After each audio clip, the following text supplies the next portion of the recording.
साथियों नमस्कार, आप देख रहे हैं बिग इंडिया टीवी। साथियों आपको आज की ये वीडियो बड़े इत्मीनान से देखनी है। बैठ जाइए साथियों दिल थाम कर, क्योंकि आज फिर साथियों विधानसभा चुनाव को लेकर कांग्रेस और बीजेपी का ऐसा चेहरा सामने कल आपके लाने जा रहा हूं, जिसको सोचने पर साथियों आप मजबूर हो जाएंगे कि वास्तव में हकीकत यही है। आपके सामने दिखाया कुछ और जाता है और साथियों हकीकत में होता कुछ और ही है। क्योंकि साथियों पहले आप इस वीडियो को देख लीजिए। जी हाँ, इस वीडियो को देखिए, इसमें राहुल गांधी जी कह रहे हैं, चाहे आप सबसे बड़े मीडिया हाउसेस देख लीजिए या सारे जो एंकर्स हैं, सारे रिपोर्टर्स देख लीजिए, इसमें एक ओबीसी नहीं है, एक दलित नहीं है, एक ट्राइबल नहीं है। जी साथियों आपने वीडियो देखा राहुल गांधी जी का।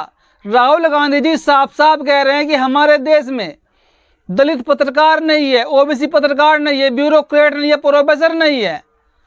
ऐसा कैसे पॉसिबल हुआ? लेकिन साथियों अब मध्य प्रदेश में विधानसभा का चुनाव है, हम बताएंगे ये कैसे हुआ। अब मध्य प्रदेश में विधानसभा का चुनाव है, राजस्थान में है। तो जैसे राहुल गांधी जी महोदय आपने राजस्थान के अंदर, मध्य प्रदेश के अंदर मात्र 3% आबादी वाले सवर्णों को 60-60 टिकट दे दिए, जैसे यहाँ पे ये हो गया ऐसे ही वहाँ पे वो हो गया। क्योंकि आपको मध्य प्रदेश में न तो कोई गुर्जर समाज का व्यक्ति मिला, न कोई आपको कुशवा समाज का मिला, न कोई आपको जाट मिला, न कोई आदिवासी, न कोई मुस्लिम मिला। आपको मिले सारे के सारे ब्राह्मण और ठाकुर। आपने उनको टिकट दे दिया और जब ये लोग चुनकर जाते हैं, ये लोग अपने लोगों को मनोनीत करते हैं, उनको बड़े बड़े पदों पर बिठाते हैं और फिर वही लोग यहाँ के SC ST OBC के ऊपर अत्याचार करते हैं, उनके साथ जातिवाद होता है, उनकी नौकरी छीनी जाती है, उनके पीछे ED CBI लगाई जाती है। लेकिन साथियों मध्य प्रदेश के अंदर ओबीसी महासभा ने बसपा का खुला ऐलान कर दिया है कि मध्य प्रदेश में बसपा से बेहतर कोई भी विकल्प नहीं है बहुजनों के लिए। जो भी देश के अंदर इस बार वोट करेगा विधानसभा के चुनाव में, वो सिर्फ और सिर्फ बहुजन समाज के लोगों को वोट करे, चाहे वो प्रत्याशी निर्दलीय समाज का ही क्यों ना हो। क्योंकि ओबीसी महासभा के जो महेंद्र सिंह लोधी जी है अध्यक्ष, उन्होंने साफ साफ पहले ही लाइव आकर कह दिया है कि आपको किसी भी प्रत्याशी को वोट नहीं देना है अगर वो प्रत्याशी सवर्ण समाज का हो, चाहे वो पार्टी फिर कोई सी भी हो। और साथ ही इस बयान के आने के बाद पूरी तरह कांग्रेस और बीजेपी में भोकाल मच गया है, उनको पसीने आने शुरू हो गए हैं। लेकिन साथियों इन लोगों को देश का बहुजन समाज वोट क्यों देता रहेगा? जब ये लोग इनके अधिकारों के विरोध में काम करते हैं, जब इनके आरक्षण की बात आती है तो तब ये विरोध में वोट करते हैं, और जब सवर्ण समाज के आरक्षण की बात आती है तब ये उसके हक में विरोध करते हैं। यानी कि इनका चरित्र साफ साफ दिख जाता है कि ये लोग देश के SC ST OBC के लोगों के हक अधिकारों के लिए नहीं बोलते हैं। और साथियों अब आप लगातार देख रहे हैं कि बसपा का कारवां लगातार बढ़ता ही जा रहा है। आपको एक खबर और दिखा रहा हूं जम्मू कश्मीर से। जी हाँ, जम्मू कश्मीर से साथियों सैकड़ों लोगों ने, सैकड़ों नेताओं ने कांग्रेस और भाजपा का दामन छोड़कर बसपा का दामन थामा है। आप इनको सुन लीजिए। को बहुजन समाज पार्टी में उनकी शमूलियत को वेलकम करता हूं और मैं महसूस करता हूं कि उनके आने से बहुजन समाज पार्टी का जनाधार जम्मू कश्मीर में और बढ़ेगा और बहुजन समाज पार्टी एक मजबूत विकल्प के रूप में यहां जम्मू कश्मीर में स्थापित होगी। क्योंकि जो भारतीय जनता पार्टी ने जम्मू कश्मीर की जनता से धोखा किया है, जो कांग्रेस ने धोखा लंबा समय किया है। साथियों आपने सुना कि कांग्रेस और भाजपा को छोड़कर जम्मू कश्मीर में भी बसपा अपने पैर पसार रही है और सैकड़ों नेताओं ने उनका दामन छोड़कर साथियों बसपा का दामन थामा है। और पार्टी में जुड़ने वाले लोगों ने साफ साफ आरोप लगाया है कि भाजपा और कांग्रेस कभी भी देश के बहुजनों का उद्धार नहीं कर सकती, नहीं वो मुस्लिमों का उद्धार कर सकती, नहीं वो पिछड़ों का उद्धार कर सकती। अगर इसका उद्धार कोई करेगा तो साथियों बसपा ही करेगी, क्योंकि बसपा जमीनी लेवल पर लड़ाई लड़ती है और ये लोग साथियों डॉक्यूमेंट में लड़ाई लड़ते हैं, भाजपा और कांग्रेस। और साथियों मध्य प्रदेश की एक खबर को देखिए। मध्य प्रदेश में जहां पर पिछले 20 साल से बीजेपी सरकार है, वहां पर आज भी SC ST OBC के लोगों का कितना बुरा हाल है। वहां के सवर्ण समाज के लोगों के सामने वहां के SC समाज के लोग, आदिवासी समाज के लोग आज भी साथियों चप्पल पहन कर नहीं चल सकते। जी हाँ साथियों, उनको चारपाई से उतरना पड़ता है। अगर कोई ब्राह्मण गांव में आ जाता है, गली में आ जाता है, तो अपनी चारपाई से SC समाज को उतरकर खड़ा होना पड़ता है। खड़े नहीं होते हैं तो वो बोलते हैं कि हम ब्राह्मण आ गए, तुमको दिखा नहीं तुम खड़े हो गए नहीं हुए।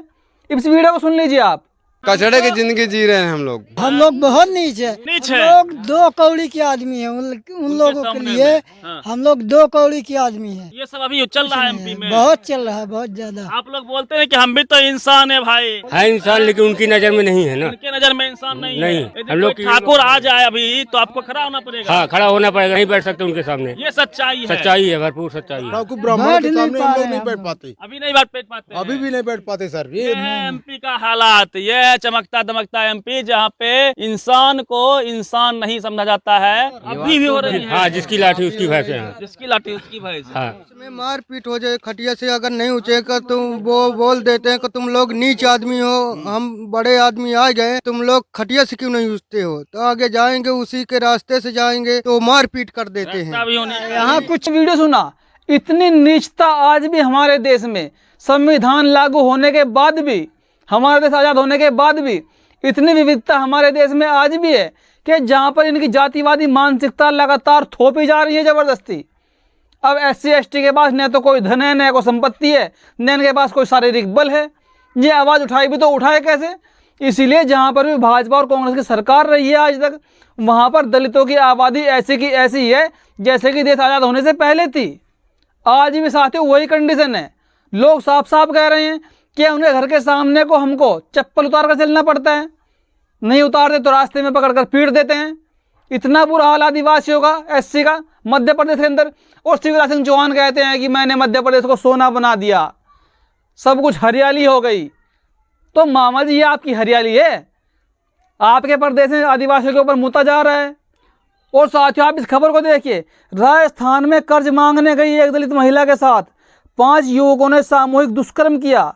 वहाँ की प्रशासन इतनी लचर है कि ये खौफनाक घटना अगस्त का है, लेकिन इसकी शिकायत अब जाकर थाने में रजिस्टर हुई।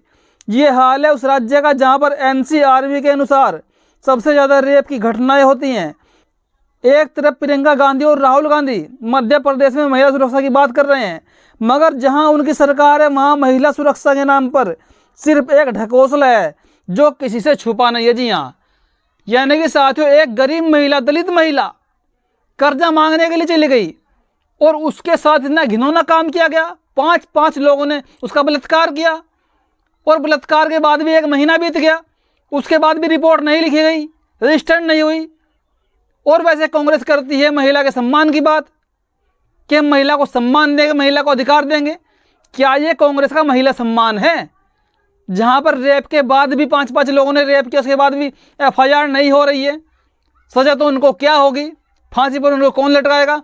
तो साथियों हमारे देश में आज भी इतना महीन जातिवाद है, आपको साथियों सोचने पर मजबूर कर देगा। आप तो अपने स्तर से मोटा मोटा सोच लेते हैं, लेकिन जो लोग इसकी आड़ में पिस रहे हैं, इसकी जो पीड़ा है, ये तो वही लोग जान सकते हैं जिनके साथ में ये होता है। और जो हमारे देश की किसान जातियाँ होती हैं, आपको मैं एक बात और बता दूं, जो हमारे देश की किसान जातियाँ पिछड़ी जाती हैं, यादव हो गए, कुर्मी हो गए, जाट, गुजर, पटेल, जो भी XYZ हो गए, मराठे हो गए, ये लोग गाँव के अंदर देखा होगा आपने, ये SC ST के ऊपर अत्याचार करते हैं, ज़्यादातर यही करते हैं। लेकिन जो इनके ऊपर अत्याचार करते हैं, जब इनके बच्चे आगे फाइट करके जाते हैं, पढ़ाई करते हैं, नौकरियों में जाते हैं, आगे बढ़ते हैं, तब इनके बच्चों के नंबर काटे जाते हैं, तब इनके पीछे CBI लगाई जाती है। इनके साथ वहाँ जातिवाद होता है, यहाँ जातिवाद करते हैं।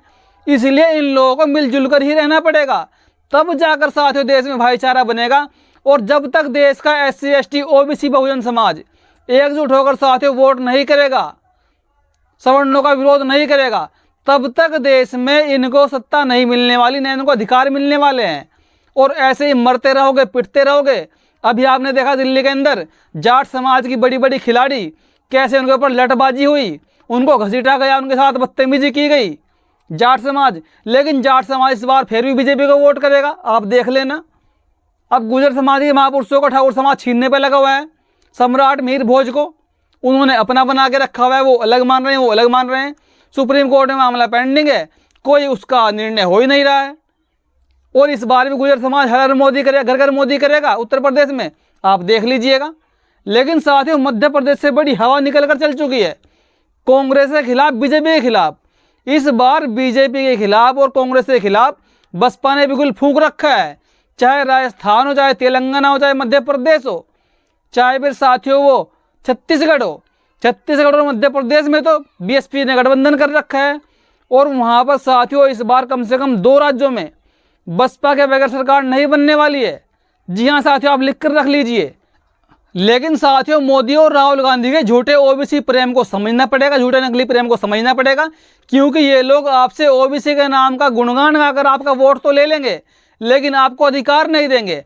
अगर आपको ये लोग अधिकार देने वाले होते तो आपको आज मध्य प्रदेश में साथियों 50% सीटों पर भी चुनाव नहीं लड़वा पा रहे हैं ये लोग। जिनकी आबादी मात्र 3% है उनको 120 टिकटें दे दी, और जिनकी आबादी साथियों 60% है उनको मात्र 40 टिकटों में निपटा दिया। ये इनका ओबीसी प्रेम है, ये इनका दलित प्रेम है। और साथियों, एक तरफ देश में इंडिया वाला गठबंधन पूरी तरह चूर चूर हो गया है, और कांग्रेस के बड़े बड़े नेता अब बहन जी को याद कर रहे हैं कि बहन जी के पास उत्तर प्रदेश में 18% वोट ऐसा है जिसको बहन जी अपनी एक आवाज़ पर कन्वर्ट कर सकती है, डाइवर्ट कर सकती है। आचार्य प्रमोद कृष्णम ने साफ साफ कह दिया है कि बहन जी को इंडिया वाले गठबंधन में आना चाहिए। अगर बहन जी भाजपा को हराना चाहती है सच में ही, तो उनको इंडिया में आना पड़ेगा।